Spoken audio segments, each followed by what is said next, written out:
कहानी की शुरुआत एक ऐसी रहस्यमयी जेल से होती है जहां हर सुबह हवाओं में फैलती लजीज खुशबू किसी महाभोज का भ्रम रचती है, जबकि असल में यह जगह लगभग 200 मंजिलों की एक भयावह खाई है जहां कैदियों की किस्मत एक चलते हुए भोजन मंच पर निर्भर रहती है। ऊपर से शुरू होकर नीचे उतरता यह प्लेटफॉर्म इंसानियत की परतें उतारता चला जाता है। यहाँ हर फ्लोर पर कैदियों को उनकी आदतों और स्वभाव के हिसाब से रखा जाता है।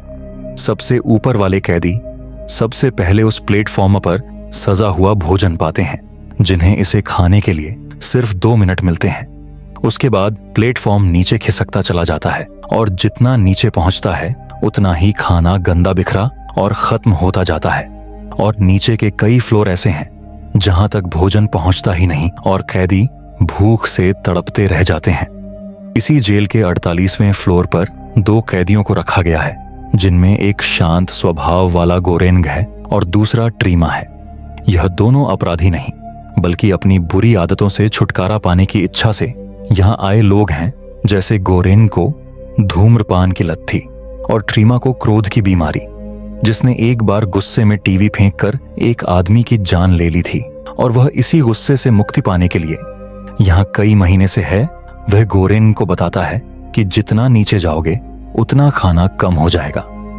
और कुछ फ्लोर ऐसे भी हैं जहां भूख इंसान को इंसान का मांस खाने पर मजबूर कर देती है। ये सुनकर गौरंग भीतर तक कांप जाता है, क्योंकि उसे अंदाजा भी नहीं था कि इस जगह की गहराइयों में इंसानियत किस हद तक टूटकर बिखर जाती है। तभी उनके सेल में खाने का प्लेटफॉर्म उतरता है जिस पर खाना बिखरा हुआ है। ट्रीमा खाने पर टूट पड़ता है, जबकि गौरंग शांत रहकर सिर्फ एक सेब उठा लेता है। 2 मिनट बाद प्लेटफॉर्म नीचे चला जाता है, लेकिन अचानक उनके सेल का तापमान बढ़ने लगता है, क्योंकि प्लेटफॉर्म से खाना उठाकर रख लेना यहाँ सख्त मना है और नियम के अनुसार तापमान तब तक असहनीय बना रहेगा जब तक खाना वापस न रख दिया जाए। गोरेंग को जैसे ही यह बात पता चलती है, वह तुरंत सेब को वापस प्लेटफॉर्म पर फेंक देता है। इसके साथ ही यहाँ एक और नियम है कि हर महीने सभी कैदियों को अलग मंजिल पर भेज दिया जाता है, जिससे किसी को नहीं पता होता कि अगली सुबह वह ऊपर होगा या नीचे। कुछ दिन बीतते हैं और अगली सुबह जब भोजन प्लेटफॉर्म से आता है तो उसके ऊपर एक लड़की बैठी दिखाई देती है। गौरंग चौंक कर पूछता है, ये कौन है? ट्रीमा बताता है कि इसका नाम मिहारू है, जो अक्सर इसी प्लेटफॉर्म के सहारे अपने खोए हुए बच्चे को ढूंढने के लिए ऊपर से नीचे आती है। अब धीरे धीरे गोरेंग और ट्रीमा के बीच दोस्ती बनने लगती है, लेकिन जल्द ही यह दोस्ती भयंकर मोड़ लेने वाली होती है। रात की घनी खामोशी में जब दोनों अपने सेल में सो रहे होते हैं, तभी अचानक पूरी जेल में बेहोशी की गैस फैलने लगती है, जिसका मतलब होता है कि 1 महीना पूरा हो चुका है और अब किस्मत के हिसाब से सारे कैदियों को अलग अलग लेवल पर भेजा जाने वाला है। अगले दिन जब गोरेंग की आंख खुलती है तो उसे एहसास होता है कि उसका शरीर बंधा हुआ है और उसे बांधा किसी और ने नहीं बल्कि उसके ही सेलमेट ट्रीमा ने, क्योंकि इस बार उनकी आंखें 171वें लेवल पर खुली हैं। यहाँ तक आते आते प्लेटफॉर्म पर खाने के लिए कुछ भी नहीं बचता और ट्रीमा को डर था कि कहीं भूख की वजह से गोरेंग उस पर हमला न कर दे, इसलिए उसने अपनी सुरक्षा के लिए उसे बांध दिया था। जबकि असली खतरा खुद ट्रीमा ही बन चुका था, क्योंकि उसके पास एक चाकू भी था। दरअसल जब कोई इस जेल में आता है तो उसे अपने साथ एक चीज लाने की अनुमति मिलती है और ट्रीमा चाकू लाया था, जबकि गौरंग सिर्फ एक किताब लाया था। अब प्लेटफॉर्म उनके सेल तक आता है, लेकिन उस पर जरा सा भी खाना नहीं है, जिसका मतलब है कि अगले पूरे महीने इन्हें खाने का एक दाना भी नसीब नहीं होगा। ट्रीमा गोरेंग के पास झुककर कहता है कि वह 7 दिन भूख सह सकता है और उसके बाद गोरेंग ही उसका भोजन बनेगा। धीरे धीरे 7 दिन गुजर जाते हैं और 8वें दिन भूख से टूटता ट्रीमा गोरेंग को मारने ही वाला होता है कि तभी मिहारू वहां पहुंच जाती है, जो गोरेंग की जान बचा लेती है और दोनों मिलकर ट्रीमा को खत्म कर देते हैं। अब दोनों अच्छी तरह जानते हैं कि अगले 22 दिनों तक प्लेटफॉर्म पर खाने के लिए कुछ नहीं आने वाला, लेकिन ट्रीमा के शरीर के रूप में उन्हें जिंदा रहने का साधन मिल चुका था, जिससे वे किसी तरह यह महीना पार कर सकते थे।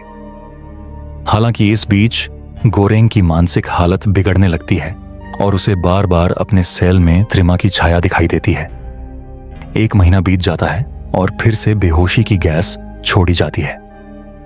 जब गोरेंग की आंखें खुलती हैं तो वह खुद को सेल नंबर 33 में पाता है, जहां उसके साथ एक महिला होती है जिसके पास एक कुत्ता भी है। महिला का नाम इमरी होता है। गोरेंग उसे पहचान जाता है और चकित रह जाता है, क्योंकि जेल में आने से पहले इंटरव्यू लेने वाली वही महिला थी। उसे समझ नहीं आता कि वह यहाँ क्यों है। तभी इमरी बताती है कि वह एक घातक बीमारी से ग्रस्त है और जल्द ही मरने वाली है, इसलिए वह इस जगह का अनुभव लेना चाहती थी।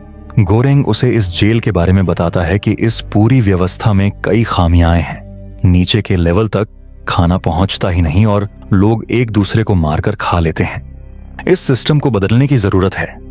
इमरी यह सब सुनकर चौंक जाती है, क्योंकि उसे इन बातों का पता ही नहीं था।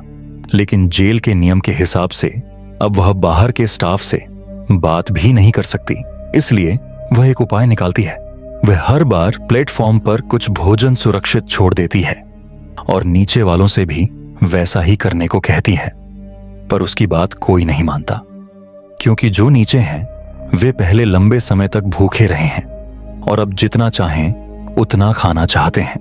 15 दिन तक इमरी कोशिश करती रहती है, लेकिन जब कोई उसकी बात नहीं सुनता तो गोरंग नीचे वालों को धमकी देता है कि अगर वे खाना ज्यादा खाएंगे या खराब करेंगे तो वह ऊपर से उनके भोजन में पेशाब कर देगा, और यह सुनकर वे सीमित खाना खाने लगते हैं। गोरंग उन्हें नीचे वालों को भी यही बात कहने को कहता है ताकि खाना नीचे लेवल तक पहुंच सके, क्योंकि इस जेल में लगभग 200 लेवल बताए जाते हैं। गोरंग नीचे वालों को तो किसी तरह समझा देता है, लेकिन वह ऊपर वालों पर नियंत्रण नहीं कर सकता। अगले दिन जब प्लेटफॉर्म नीचे आता है तो उस पर फिर मिहारू दिखाई देती है। उसकी हालत बहुत खराब होती है। गोरंग मिहारू को उठाकर उसे संभालता है और पानी पिलाकर उसकी देखभाल करता है। उस रात वह मिहारू को वहीं रुकने देता है। रात को जब गोरेंग सो रहा होता है, उसे लड़ने की आवाज आती है। जब वह उठकर देखता है तो मिहारू और इमोगिरी लड़ रहे होते हैं, क्योंकि मिहारू इमोगिरी के कुत्ते को मारकर खा जाती है। गोरंग किसी तरह उन्हें शांत करवाता है। अगली सुबह मिहारू नीचे चली जाती है, लेकिन इमरी पूरी तरह टूट चुकी होती है, क्योंकि वह अपने कुत्ते से बेहद प्रेम करती थी और उसे अभी तक यह अंदाजा भी नहीं था कि इस जेल की गहराइयों में हालात कितने भयावह हैं। यहां लोग भूखे मरते हैं और एक दूसरे की जान तक ले लेते हैं। गोरेंग इमरी को समझाता है कि मिहारू अपने खोए हुए बच्चे को ढूंढ रही है, लेकिन उसे अब तक उसका बच्चा नहीं मिला। शायद तभी वह ऐसा करती है। यह सुनकर इमरी चौंक जाती है। वह कहती है कि मैंने ही इसका इंटरव्यू लिया था। यह एक अभिनेत्री है और अकेली यहां आई थी। इसका कोई बच्चा नहीं था, यह सब बस इसकी कल्पना है। अब 1 महीना बीत जाता है और फिर से बेहोशी की गैस छोड़ी जाती है। जब गोरंग की आंख खुलती है तो वह खुद को लेवल 202 में पाता है, जबकि इमरी ने कहा था कि यहां 200 से ज्यादा लेवल हैं ही नहीं। गोरेंग रूम में इधर उधर देखता है तो उसे इमरी फांसी से लटकी हुई दिखाई देती है। यह देखकर गोरंग की रूह कांप जाती है। इमरी ने अपनी जान दे दी होती है, क्योंकि 25 साल तक स्टाफ में काम करने के बाद भी उसे सच्चाई से दूर रखा गया। वह बीमारी से लड़ रही थी। उसने अपना प्यारा कुत्ता खो दिया था और वह जानती थी कि इस लेवल तक खाना कभी नहीं आएगा, इसलिए उसने खुद को खत्म कर दिया ताकि उसका शरीर गोरंग को पूरा महीना जीने की ताकत दे सके। गोरेंग उसका मांस बिल्कुल भी खाना नहीं चाहता था। पहले वह अपनी भूख मिटाने के लिए अपनी किताब के पन्ने फाड़कर खाने की कोशिश करता है, लेकिन जब भूख बर्दाश्त के बाहर हो जाती है तो वह उसे मजबूरन खाता है। और अब गोरेंग इमरी के रूप में बचे हुए भोजन पर रहकर एक और महीना काट लेता है। और जब अगली बार उसकी आंखें खुलती हैं तो वह लेवल 6 पर होता है। यह देखकर गोरेंग राहत की सांस लेता है। यहाँ उसका नया सेलमेट भारत नाम का एक युवक है जो हर हाल में यहाँ से बाहर निकलना चाहता है। उसके पास ऑब्जेक्ट के तौर पर एक रस्सी होती है, जिससे वह ऊपर चढ़ने की कोशिश करता है, लेकिन ऊपर वाले उसे गिरा देते हैं और वह लगभग मौत के मुंह में चला जाता है। पर गोरेंग उसे बचा लेता है। इसके बाद रात को गोरेंग भारत से बात करते हुए उसे बताता है कि उसने गिनकर महसूस किया है कि यहाँ 200 से कहीं ज्यादा लेवल हैं, और अगर वह उसकी मदद करे तो वे प्लेटफॉर्म पर चढ़कर हर लेवल तक खुद खाना बांटें तो नीचे तक भोजन पहुंच सकता है। और जब प्लेटफॉर्म सबसे निचले स्तर तक पहुंचकर वापस ऊपर जाता है तो वे उसके ऊपर बैठकर इस जगह से निकल सकते हैं। भारत मान जाता है।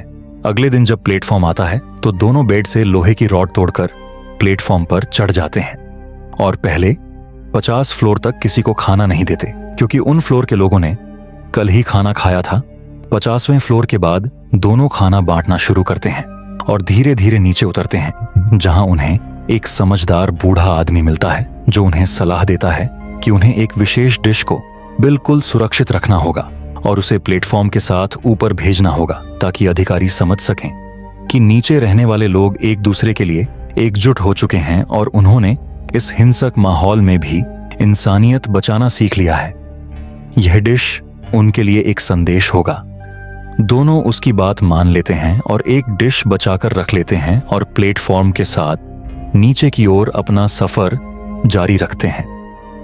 तभी उन्हें एक आदमी मिहारू को मारते हुए दिखता है। वे उसे बचाने की कोशिश करते हैं और इसी संघर्ष में दोनों बुरी तरह घायल भी हो जाते हैं, लेकिन अफसोस वे मिहारू को बचा नहीं पाते। प्लेटफॉर्म नीचे जाने लगता है। वे बड़ी मुश्किल से प्लेटफॉर्म पर लौटते हैं। गोरेंग को शुरू में लगता था कि प्लेटफॉर्म 250 लेवल तक ही जाता होगा, लेकिन जैसे ही प्लेटफॉर्म और नीचे उतरता है तो उन्हें एहसास होता है कि यहां इंसानों के नाम पर कुछ भी नहीं बचा, क्योंकि इतनी गहराई पर कभी कोई जीवित नहीं रह सकता। प्लेटफॉर्म और नीचे जाता रहता है और 333वें लेवल पर आकर रुकता है। दोनों नीचे उतरते हैं और उन्हें लगता है कि यही आखिरी मंजिल है, लेकिन अचानक प्लेटफॉर्म फिर नीचे खिसक जाता है, जिसका मतलब है कि अब वे उसी मंजिल पर फंस चुके हैं।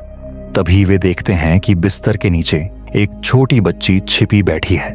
वह बिल्कुल साफ सुथरी और सुरक्षित है। गोरंग को तुरंत यकीन हो जाता है कि यही मिहारू की बेटी है। वे उस खाने को देते हैं जो ऊपर संदेश के रूप में भेजने के लिए बचाकर रखा गया था। हैरानी की बात यह है कि खाना रखने के बाद भी इस लेवल पर न तो तापमान बढ़ता है और न घटता है, जिसका मतलब है कि यहाँ किसी भी नियम का प्रभाव नहीं चलता। दोनों बुरी तरह घायल हैं और वहीं बेहोश हो जाते हैं।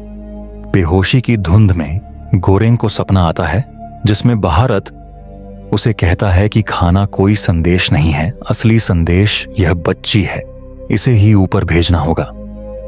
होश आने पर गोरेंग पाता है कि भारत मर चुका है। अगले दिन प्लेटफॉर्म फिर नीचे आता है और इस बार गोरेंग बच्ची को लेकर प्लेटफॉर्म पर बैठ जाता है। प्लेटफॉर्म काफी नीचे उतरता है और एक गहरे अंधेरे कमरे में पहुंच जाता है, जो इस विशाल गड्ढे का अंत है। तभी गोरेंग को फिर भ्रम होता है और वह त्रिमा को देखता है।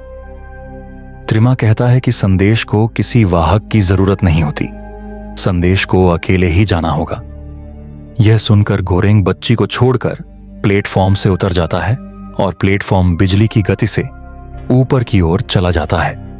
उस बच्ची का ऊपर पहुंचना मानो अंधेरी गहराइयों में जमी हुई उम्मीद का उभरता हुआ उजाला है, जो यह साबित करता है कि नीचे रहने वाले लोग अब समझ चुके हैं कि असली ताकत भूख और हिंसा में नहीं, बल्कि इंसानियत और एकता में छिपी है।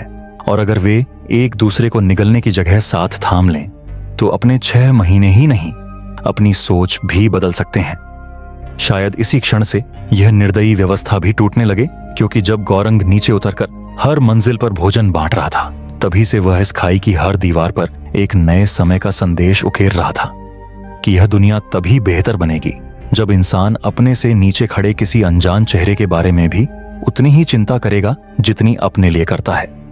यह कहानी हमारे समाज की परछाई है, जहां ऊपर बैठे लोग कभी नीचे वालों की भूख और तड़प नहीं देखते, पर कुछ लोग ऐसे भी होते हैं जो सच और इंसाफ के लिए खड़े होते हैं, जैसे गोरंग, जिसने अपनी मजबूरी में गलत कदम उठाए, पर अंत में वही इस खाई में इंसानियत की आखिरी लौ बनकर रह गया और उसका वहीं रुक जाना उसके जीवन का अंतिम अध्याय सही, मगर उसका संदेश ऊपर पहुंच चुका है। और यही इस कहानी का सबसे खूबसूरत सार है कि अगर दुनिया को बराबरी और इंसानियत पर चलाना है तो नीचे खड़े किसी भी इंसान को कभी अकेला मत छोड़ो। अगर ऐसी कहानियां आपके दिल को छूती हैं तो चैनल को सब्सक्राइब जरूर करें, वीडियो को लाइक करें और नीचे कमेंट में बताएं कि अगर आप गोरंग की जगह होते तो क्या उस बच्ची को ही असली संदेश मानकर ऊपर भेजते या प्लेटफॉर्म के खिलाफ कोई और रास्ता चुनते।